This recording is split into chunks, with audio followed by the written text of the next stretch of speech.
Punong katawan, lahat tayo pangarap yan. Pero kayo ba'y nababagot na rin sa mga tradisyonal na paraan ng pagpapaganda ng inyong katawan? Ilalakbay namin kayo at pakikitaan ng gila sa kakaibang mga paraan para maging fit at fabuloso. Para siyang therapeutic at saka nakaka-relax.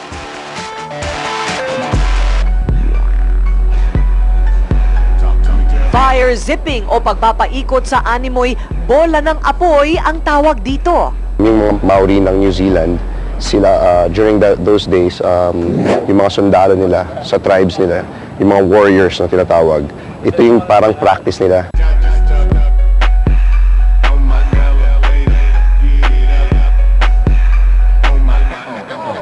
Hey, my first low stuck on a gold digging woman. Money cash flow, all big face money. Nothing on the pole, got them D-boys running sure they got. Para mabuo ang mga ganitong korte, kailangan lang daw talas ng mata at liksi ng kamay. Pero buong katawan, gumagalaw.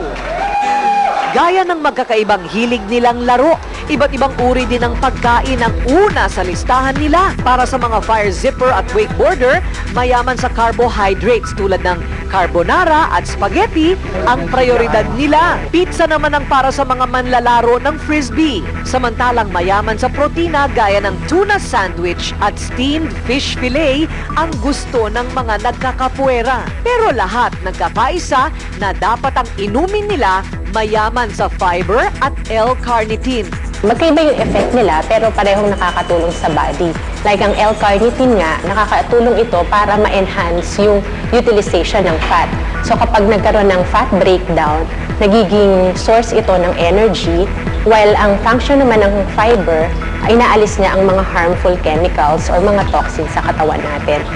Higit sa kurba at tikas ng katawan nga daw ang tunay na ganda ng isang tao. Pero hindi masama kung panlabas na anyo pa lang, pabuloso ka na.